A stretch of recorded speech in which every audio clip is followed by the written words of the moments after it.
Hi అండి, welcome to సాయిస్ kitchen. బాగున్నారండి మీరు? మేమైతే బాగున్నామండి.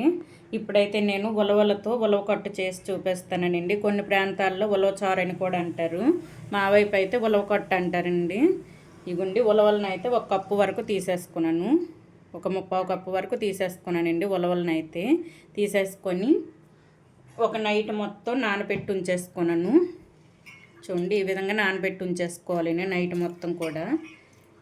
ఈ నానబెట్టేసుకొని ఇప్పుడైతే ఒక 7-8 విజల్స్ వచ్చేంత వరకు ఉడికించుకోవాలండి.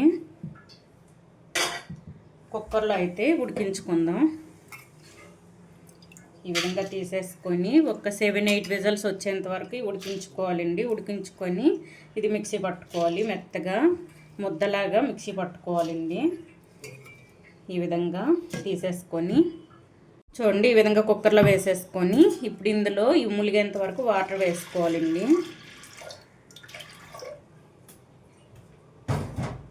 ఈ ములిగేంత వరకు వాటర్ వేసుకొని ఒక 7-8 విజల్స్ వచ్చేంత వరకు ఈ మెత్తగా ఉడకబెట్టుకోవాలండి. ఇప్పుడు మూత పెట్టేసుకొని ఇవి ఉడికిన తర్వాత అయితే చూపిస్తానండి. చూద్దామండి ఉలవలు మనకు ఉడికాయో లేదు. ప్రెషర్ కూడా పోయింది. చూస్తారా, మనకైతే ఉడికిపోయింది. చూడండి, ఈ విధంగా అయితే ఉడకాలండి మనకి మెత్తగా. ఇప్పుడు ఇవైతే ఫిల్టర్ చేసేసుకుందాం. ఇవి ఫిల్టర్ చేసి చూపిస్తానండి. చూడండి, ఈ విధంగా అయితే ఫిల్టర్ చేసేసుకోవాలండి. మొత్తం వాటర్ మొత్తం తీసేసుకొని ఒక మిక్సీ జార్ తీసేసుకొని వేసుకుందామండి. వేసేసుకొని మెత్తగా మిక్సీ పట్టుకోవాలి. ఇప్పుడు ఇందులో కొద్దిగా వాటర్ వేసుకుంటే సరిపోద్దండి. ఈ విధంగా కొద్దిగా వాటర్ వేసుకొని ఇదైతే మెత్తగా మిక్సీ పట్టి చూపిస్తానండి. చూడండి, ఈ విధంగా అయితే మిక్సీ పట్టుకోవాలండి. మెత్తగా మిక్సీ పట్టుకోవాలి. ఈ విధంగా మిక్సీ పట్టుకొని ఇది మీరు ఉలవలే కాకుండా నేనైతే ఉలవలు నానబెట్టి ఇదైతే బాయిల్ చేసేసుకొని మిక్సీ పట్టుకోనాను కదండి. ఇంత ప్రాసెస్ మీకు అవసరం లేదనుకుంటే మీ దగ్గర ఉలవ పిండి ఉంటే చూడండి, ఇదైతే ఉలవ పిండి అండి. దీంతో అయినా సరే ఈజీగా చేసుకోవచ్చండి. ఒక 10-15 మినిట్స్లో అయితే మీకు ఉలవ చారు అయితే రెడీ అయిపోద్దండి. ఉలవ కట్టు అయితే ఈ ఉలవలతో చేసుకుంటే ఇది మంచి హెల్దీ అండి. ఇది ఉలవలతో చేసుకుంటే బలం కూడాను. మనం ఉలవపిండితో చేసే కంటే ఉలవలతో చేసుకుని ఈ విధంగా చేసుకుంటే ఇది బలం అండి. ఇది టేస్ట్ కూడా బాగుంటుంది. ఈ విధంగా అయితే చేసేసుకోవాలి. మీకు ఇంత ప్రాసెస్ అవసరం లేదనుకుంటే ఉలవ పిండితో చేసుకోవచ్చండి. ఇప్పుడు ఇదైతే ఒక గిన్నెలో తీసేసుకుందాం. మనం రెడీ చేసి పెట్టుకునే పేస్ట్ని ఒక గిన్నెలో తీసేసుకుందాం అండి. ఈ విధంగా తీసేసుకోవాలి. మెత్తగా చూసారా, ఈ విధంగా ఉండాలి మనకి. చూడండి, ఈ విధంగా మెత్తగా ఉండాలండి. మొత్తాన్ని కూడా ఇందులో తీసేసుకుందాం. చూడండి, ఈ విధంగా అయితే గిన్నెలో తీసేసుకోవాలండి. మన ఈ ఉలవ ముద్దనైతే గిన్నెలో తీసేసుకొని నేనైతే చిన్న డబ్బకాయ సైజు అంతా చింతపండుని అయితే నానబెట్టేసుకున్నానండి. నానబెట్టేసుకొని ఈ విధంగా తీసేసుకున్నాను. ఇప్పుడైతే ఇదైతే ఫిల్టర్ చేసేసుకుందాం. ఇది మొత్తం ఈ పిప్పు లాంటిది లేకుండా ఫిల్టర్ చేసేసుకోవాలండి. మీరు పులుపుని చూసుకొని పులుపునైతే వేసేసుకోవాలండి. ఈ మొత్తం కూడా ఫిల్టర్ చేసేసుకుందాం. పులుపు తినేబట్టి చూసుకొని మీరైతే చింతపండుని కొద్దిగా వేసుకోండి. చింతపండు పులుపు ఎక్కువ ఉందనుకుంటే కొద్దిగా తగ్గించి వేసుకోండి.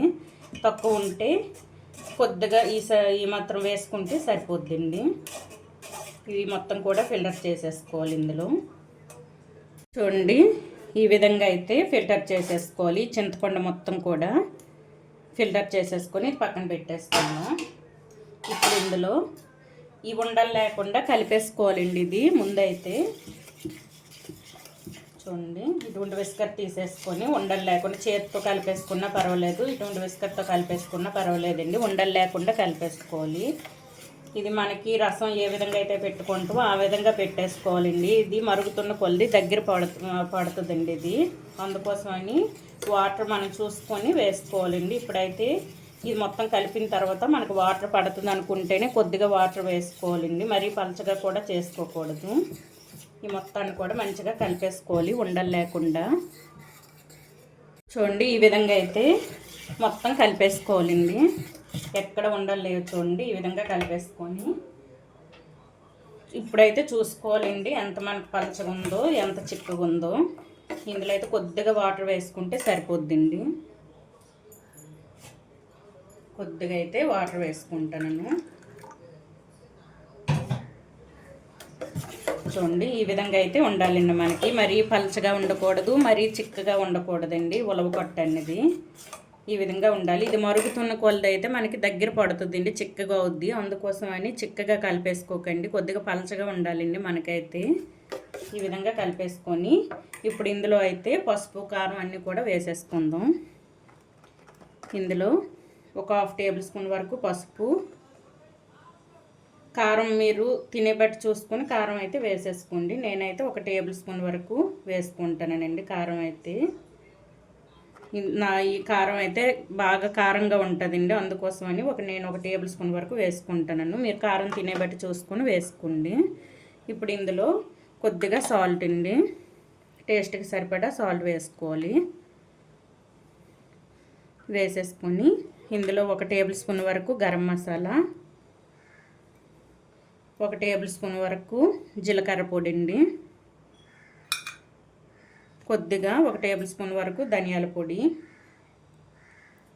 ఇవి వేసేసుకొని మొత్తం కూడా మంచిగా కలిపేసుకోవాలి. ఈ విధంగా మొత్తం కలిసేటట్టు ఇవన్నీ మసాలా పొడులు, కారం, పసుపు అన్నీ కూడా మంచిగా కలిసేటట్టు ఈ విధంగా కలిపేసుకోవాలండి. సాల్ట్ కూడా మనకి ఉలవ కట్టుకు సరిపడా సాల్ట్ కూడా వేసేసుకోండి.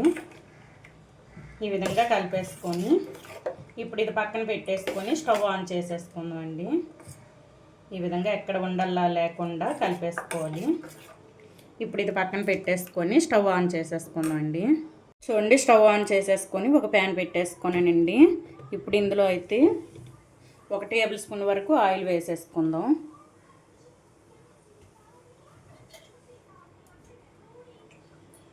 ఒక టేబుల్ స్పూన్ వరకు ఆయిల్ వేసేసుకొని ఇందులో అయితే పోపు దినుసులు వేసుకుందామండి.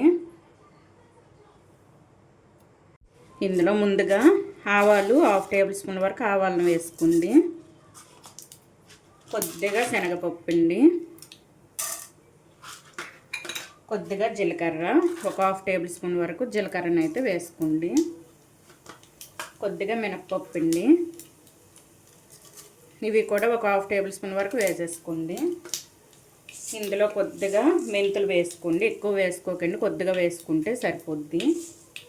ఇవి వేసేసుకొని మొత్తం కూడా మంచిగా కలిపేసుకోవాలి.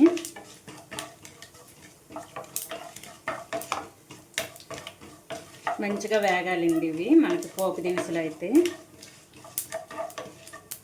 ఇప్పుడు ఇందులో ఒక 4-5 ఎండుమిర్చి అండి, ఇవైతే చిన్నగా ముక్కలు కట్ చేసుకొని వేసుకోవాలి, తుంచుకొని.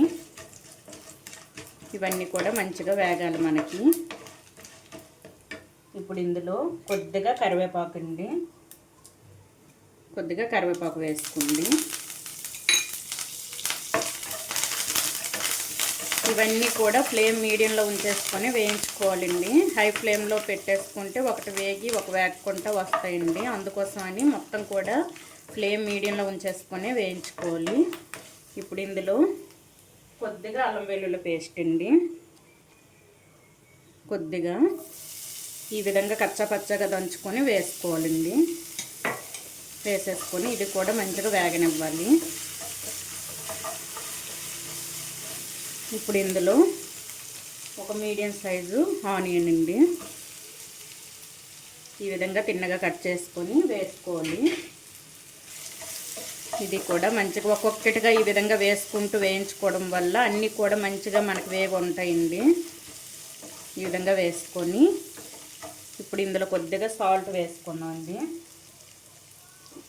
సాల్ట్ వేసుకోవడం వల్ల మనకైతే ఈ ఆనియన్స్ తొందరగా మగ్గుతాయండి. ఆనియన్స్, టమాటారు కూడా ఇప్పుడు వేసుకోవాలి. చూసుకొని సాల్ట్ అయితే వేసుకోవాలండి, ఎందుకంటే ముందుగా మనం రెడీ చేసి పెట్టుకోనాం కదండి మన రసం, అది కట్టు అందులో వేసుకోవడం కాబట్టి చూసుకొని కొద్దిగా వేసుకోవాలండి. ఇది కొద్దిగా వేగనివ్వాలి ఆనియన్స్ అయితే. ఈ విధంగా ఆనియన్స్ కూడా కొద్దిగా మగ్గిన తర్వాత అయితే మీడియం సైజు ఒక టమాటర్ వేసుకుంటానండి. మీకు కట్ట అనేది పులుపు ఎక్కువ ఉంటే టమాటర్ అయితే స్కిప్ చేసుకోవాలండి. కట్ట అనేది మనకి పులుపు తక్కువ ఉంటే ఒక టమాటర్ని అయితే వేసుకోవాలండి. మనం చింతపండు రసాన్ని వేసినా సరే ఈ టమాటర్ పులుపు అనేది బాగుంటుందండి. ఉలవ కొట్టకి ఈ టమాటర్ అనేది చిన్నదైనా సరే వేసుకోవాలండి. వేసేసుకొని ఇప్పుడు ఇది మూత పెట్టేసుకుందాం అండి. టమాటర్ ఆనియన్ మొత్తం కూడా మంచిగా మగ్గాలి. దీంట్లో మగ్గిన తర్వాత అయితే ఈ కొట్టుని మనం ముందుగా రెడీ చేసి పెట్టుకున్న ఈ కొట్టుని అయితే వేసేసుకోవాలి. ఇప్పుడైతే మూత పెట్టి ఒక 10-15 మినిట్స్ అయితే మీడియంలో ఉంచేసుకొని ఫ్లేమ్ మీడియంలో ఉంచేసుకొని ఉడికించుకోవాలండి. ఆనియన్స్ టమాటర్ కూడా మంచిగా మనకి మగ్గిన తర్వాత అయితే ఇవి వేసేసుకుందాం. చూద్దామండి మనకి టమాటర్ మగ్గిందో లేదో. చూడండి టమాటర్ మగ్గింది, ఆనియన్స్ కూడా మంచిగా మగ్గి ఉన్నాయండి. చూస్తారా ఈ విధంగా మెత్తగా ఉండాలి టమాటర్ అనేది. ఇప్పుడు ఇందులో ముందుగా మనం రెడీ చేసి పెట్టుకున్న అన్ని కారం మసాలాలు అన్నీ కూడా వేసుకున్నాం కదండి కొట్టని. ఇది అయితే మరొకసారి ఈ విధంగా కలిపేసుకోవాలండి. కింద వరకు మొత్తం కలిపేసుకొని ఇప్పుడు ఇదైతే ఇందులో వేసుకుందాం. మనం పసుపు కారం అన్నీ కూడా వేసుకున్నాం కాబట్టి ఇంకేం వేయవలసిన అవసరం లేదండి. ఇందులో ఈ విధంగా మంచిగా మరిగించుకోవాలి. చూడండి ఇది కొద్దిగా దగ్గర పడేంత వరకు మరిగించుకోవాలండి. చూసారా ఈ విధంగా వేసుకొని ఈ మొత్తం కూడా మంచిగా మరిగించుకోవాలి. ఈ కెర్లేటట్టు రావాలండి. కెర్లినట్టు వచ్చి ఇది కొద్దిగా దగ్గర పడుతుంది. పడేటప్పుడు అయితే ఆఫ్ చేసుకోవాలండి. ఇప్పుడు ఇదైతే మూత పెట్టేసుకుందాం. ఈ విధంగా మూత పెట్టేసుకొని మంచిగా మరగబెట్టుకోవాలండి. ఫ్లేమ్ మీడియంలో ఉంచేసుకొని ఇది మొత్తం కూడా మంచిగా మరగాలండి. మనకి ఎంత మంచిగా ఈ ఉలవ కట్టు మరుగుతుందో టేస్ట్ కూడా అంత బాగుంటుందండి. కొద్దిగా దగ్గర పడి టేస్ట్ అయితే సూపర్గా ఉంటుందండి. ఇప్పుడైతే పూర్తిగా ఇది మరిగిన తర్వాత అయితే చూపిస్తానండి మీకు. చూడండి మనకి కొట్ట అయితే మంచిగా మరుగుతుందండి. ఒక 5 మినిట్స్ నుంచి ఇదే విధంగా మరుగుతుందండి. చూసారా ఇప్పుడు ఇది మూత తెరిచి చూద్దాం. ఒక 5 నిమిషాల నుంచి మరుగుతుందండి ఇది. ఈ విధంగా ఇప్పుడు మూత తెరిచి మొత్తాన్ని కూడా ఒకసారి ఈ విధంగా కలిపేసుకోవాలండి. చూసారా మనకి చిక్కదనం వచ్చింది ఈ కొట్ట అనేది. ఇప్పుడు ఇందులో మనం ఇంట్లో రెడీ చేసి పెట్టుకున్న రసం పొడి అయితే వేసుకుందామండి. 1 టేబుల్ స్పూన్ వరకు రసం పౌడర్ ఇగుండి ఇంట్లో నేనైతే చేసి పెట్టుకున్నానండి. ఇదైతే రసం పొడి 1 టేబుల్ స్పూన్ వరకు వేసుకుందాం. వేసేసుకొని మొత్తం కూడా ఒకసారి కలిపేసుకోవాలండి. ఈ పొడి మొత్తం కలిసేంత వరకు కలిపేసుకొని స్టవ్ని అయితే ఆఫ్ చేసేసుకోవాలి. కొద్దిగా కొత్తిమీర వేసుకొని చాలా ఈజీగా చేసుకోవచ్చు. ఇది హెల్త్కి అయితే చాలా మంచిదండి.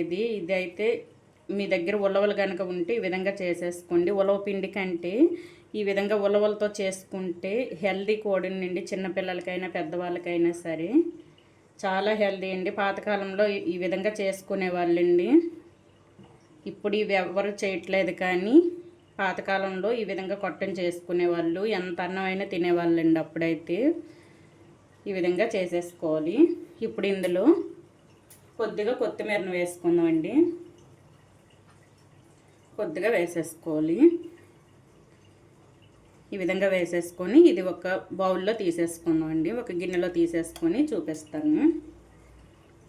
మొత్తం కూడా కలిపేసుకొని ఇది ఒక గిన్నెలో వేసేసుకుందామండి. చూసారా ఎంత మంచిగా వచ్చిందో. వేడి వేడి అన్నంలో ఇది వేసుకొని తింటే ఎంత అన్నమైనా తినేస్తారండి. అది కూడా మీకు హెల్త్ బాగోలేనప్పుడు ఈ విధంగా కొట్ట చేసుకొని తిన్నారంటే చాలా తినాలనిపిస్తుందండి అన్నం అయితే. చూసారా ఈ విధంగా. ఇప్పుడు ఇదైతే గిన్నెలో వేసి చూపిస్తానండి. చూడండి చాలా టేస్టీగా ఉండే మనకైతే ఉలవకట్టు రెడీ అయిపోయిందండి. ఈ విధంగా అయితే చేసేసుకోండి. ఉలవకట్టు అయితే హెల్త్కి చాలా మంచిదండి. పాతకాలంలో మన అమ్మమ్మలు నానమ్మలు వీళ్ళు చేసేవాళ్ళండి ఇదైతే. ఇప్పుడైతే అంతమంది మర్చిపోయారు కానీ పాతకాలంలో ఇదైతే ఎక్కువ చేసుకుని తినేవాళ్ళండి. అందుకు పాతకాలంలో దృఢంగా ఉండేవాళ్ళండి మనుషులు కూడా. ఈ విధంగా అయితే చేసేసుకోండి. ఉలవలు మీరు ఉలవ పిండితో కంటే ఉలవలతో చేసుకుంటే చూడండి ఈ ఉలవలతో చేసేసుకుంటే బాగుంటుందండి హెల్త్కి అయితే. కరోనా టైంలో ఎక్కువ మేమైతే చేసుకునే వాళ్ళం అండి కట్టునైతే. ఈ విధంగా అయితే చేసేసుకోండి. ఉలవ కట్టునైతే చూడండి, మనకి ఈ విధంగా ఉండాలి. చూసారా, మరీ చిక్కగా ఉండకూడదండి. ఇది చల్లగా అవుతున్న కొద్దిగా చిక్క పడుతుంది. చూసారా, వేడిగా ఉంది. వేడిగా ఉండేటప్పుడు ఈ విధంగా ఉంది. చూసారా, ఈ విధంగా అయితే చేసేసుకోవాలి అండి. ఎంత అన్నమైనా తినేస్తారు దీంతో అయితే. చాలా టేస్టీగా ఉంటుందండి ఉలవ కట్టు అయితే. ఈ విధంగా అయితే చేసేసుకోండి. ఈ ఉలవ కట్టు రెసిపీ కనుక మీకు నచ్చినట్లయితే అండి లైక్ చేయండి, షేర్ చేయండి, నా ఛానల్ను సబ్స్క్రైబ్ చేసుకోండి. ఓకే, బాయ్ అండి.